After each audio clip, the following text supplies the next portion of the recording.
Hello, my love. Hey, hey. If I had to bet, I wouldn't have did all that. I know that some of you guys are probably like, nah, don't be coming back like you didn't just disappear on us for 2 months or so. But I disappeared because I failed my step 1 licensing exam.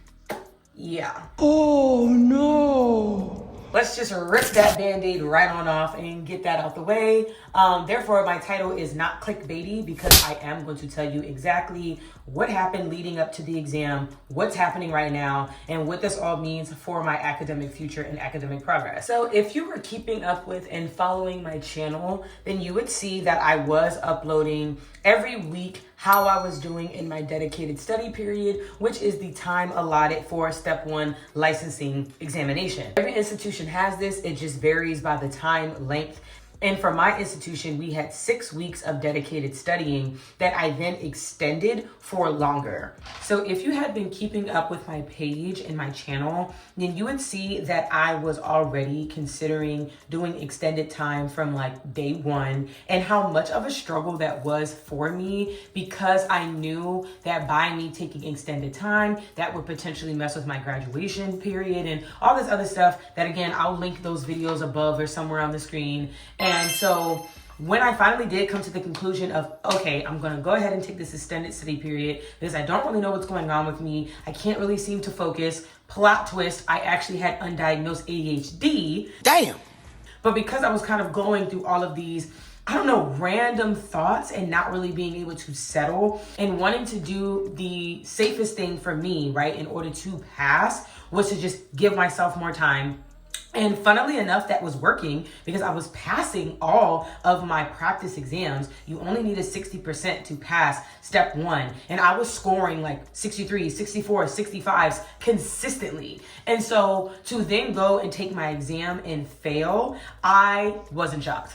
And I know that that sounds crazy because you're like, what do you mean you weren't shocked? You just said that you were passing this entire time and you were doing the things that were necessary for you, right? I was not processing my feelings all of the way, however, because my aunt ended up having a stroke, my grandmother fell into a coma, and then now she has just passed away not too long ago. And so I found myself unable to really understand how I was feeling and to just ground myself in reality. I know that that might sound kind of weird, but what I mean by not grounding myself in reality is that I didn't know how to process my emotions in a healthy way and in a time efficient way other than just shutting them off. And y'all, that is not a solution. You cannot go through things and then be like, oh, well, I have an exam, so I don't have time to worry about that. I don't have time to this and that. And I even made a short about this, like a random short video a couple months ago talking about this. And I really believe that there is a key reason as to why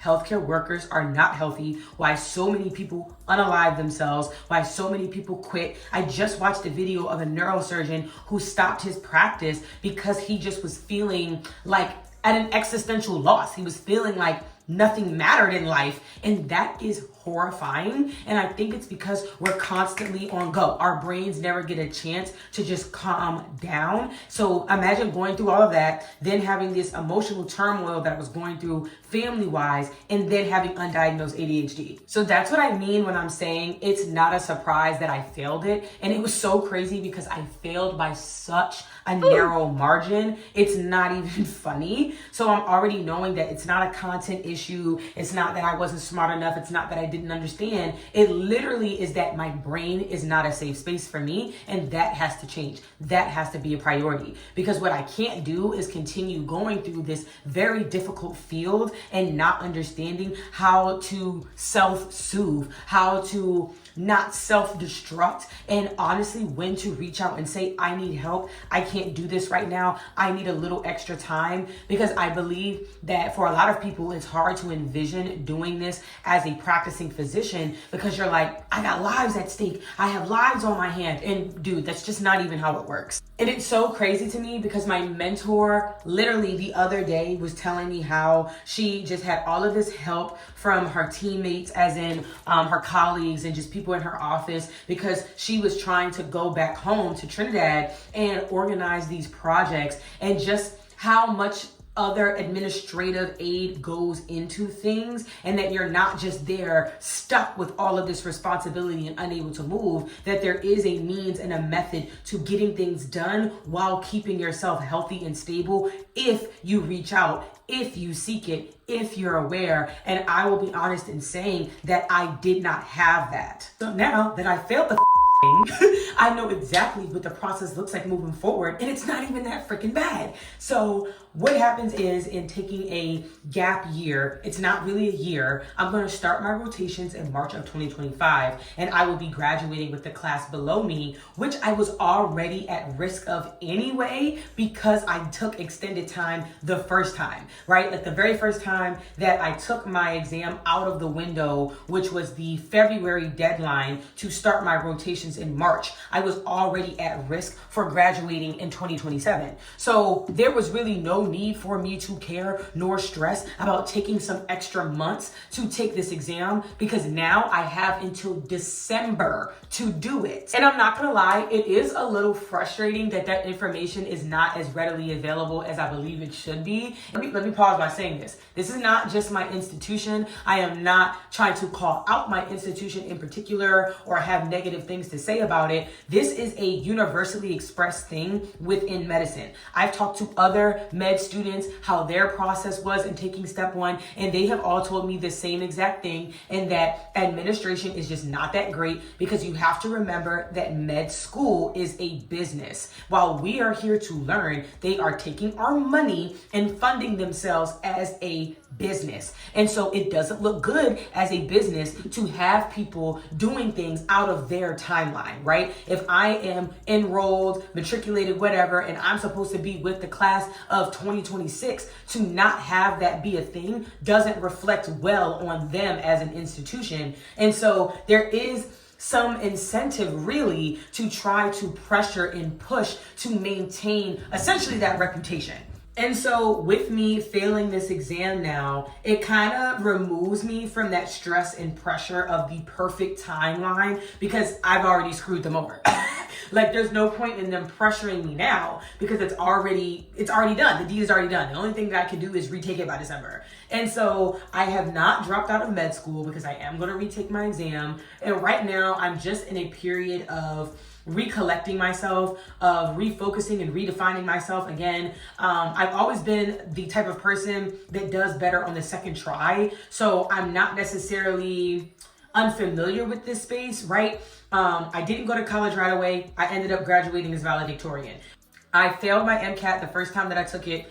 I ended up getting into 5 of the 6 schools that I applied to. So to me, this is just kind of like no different, right? Where I have this season of my life where I need to change directions or pivot or just redefine myself, recenter myself, and I always come out the better. And so right now I am in therapy twice a week. I am being medicated for my ADHD, and that has actually done wonders for me in terms of being able to establish and stick with a routine. I'm talking very well-defined wake-up times, specific study hours. Saturdays are my days for content creating. So right now I'm literally recording this on a Saturday. I'm going to edit it as well and then upload it on Sundays, right? I have a specific order of events for things that I would like to get done. And now I'm having a much easier time to do them.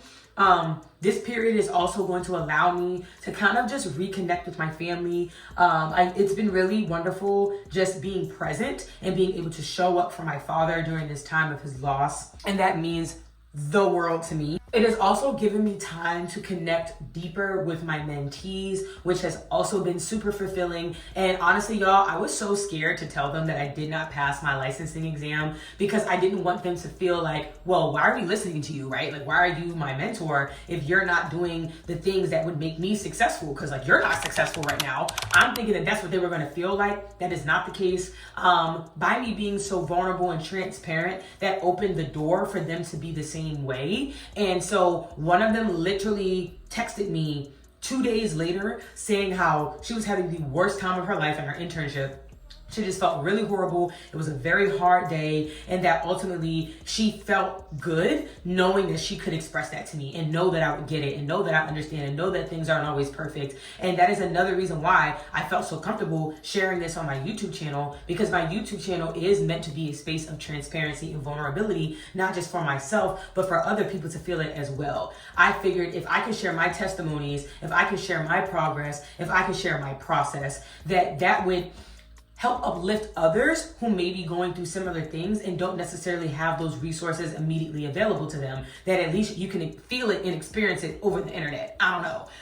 And I always receive a plethora of DMs and emails and other things. And, now I'm on TikTok and I'm sharing my story, and I just feel like this is nothing but another lesson. This is nothing but, again, another season of replanting and regrowth. And I hope that by me kind of coming with a positive attitude, that makes another person in this position rethink some things for themselves. Because I know when I first failed, right, when I first seen that score report, and even though I had some kind of tangential understanding that this was related to my unbalanced mental state, I still felt like trash. Talking to other people also made me feel like trash. Again, talking to admin, talking to some other folks, and them pretty much telling me to give up on my hopes and dreams of everything that I wanted to do with my career. It was miserable. Like, I went to the hospital overnight because of how just unwell I was feeling as a result of just all of those things hitting me at once. And so I felt like, you know what, it would have been really nice for me to see some other person approach this with a positive attitude and kind of say the things that I've been desperate to hear, right?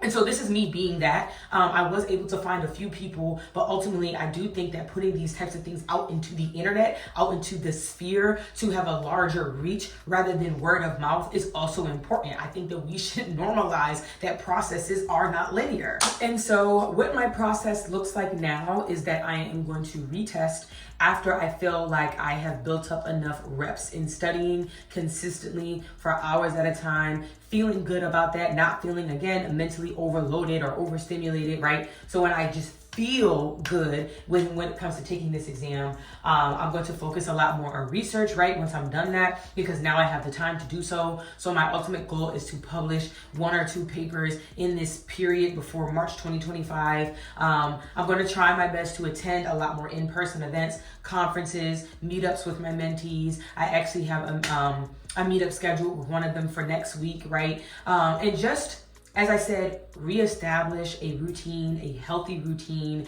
and just approach it with a good mindset. And so I just wanted to leave off this video in saying that if you are watching this and you're in a study period and things aren't going well for you, or you received a result that you weren't expecting on an examination and now you're just questioning and doubting whether or not you can continue through whatever plans that you had, don't give up, right? To give up in the middle of something is foolish, because if everybody did that, we wouldn't even have a society, right? Who knows how many people, how many experiences, how many things that we wouldn't have awareness of because people gave up in the middle of them. We probably wouldn't have art. We wouldn't have music. There'd be so many athletes that wouldn't exist in Hall of Fames, right? Things happen to people. And I think what's more important is your response to them, especially when the event that's happening to you is so minuscule on a larger scale, right? You are crying over exams and there's a person who doesn't have a house. You are crying over exams and there's a person who doesn't have food on the table to feed their children. And that's not to say that you don't deserve the space to grieve, because Lord knows I did, but more so that in the grand scheme of things, you are so blessed. There are so many things to be happy about, to smile about, to feel like, man, I did that. I accomplished that. And to have the confidence that you're going to continue to accomplish things, especially if you go back and you reflect on the seasons and storms that you've made it through to get to the point today. Because I know if... I know my process here. I know all of the horrendous things that I have gone through to get here. And I'll be damned if I give that up now because of an exam. So that is it. That's all from me. Signing off, your favorite student doctor, Z, and I will be sure that I keep coming back with these monthly updates because I have changed my channel to be the monthly med diary. I hope that y'all think it's cute. I decided to do it newspaper editorial style. I don't know. I come up with all of these designs and styles by myself, and I definitely did not go to school for that or anything like that. So I would hope that it looks somewhat attractive and appeasing to you all, and that, again, the information and the content itself is what keeps you here. And as always, I appreciate you guys. I love you guys. This is a gender neutral, guys, by the way. I love everybody who comes across my platform. And I just really appreciate all of the support that you have shown me thus far. And I hope that you can continue to do so. And I think that the next update that I'll have for you is after I pass this dang thing, because that will be in the next coming month, or as I'm approaching it, and I'm showing you that I'm going in there much more confident, much more strong than I was before. And then after that, probably something about research, because I do have a couple of conferences that I have been accepted into, and I just can't wait to do that. Shout out to my mentor. And yeah, just keep up with my other social medias. I'll plug them below or on the screen somewhere, so that way you guys can have them directly, but they're always in my about section. I keep that updated, and I just can't wait to come out with issue number 2.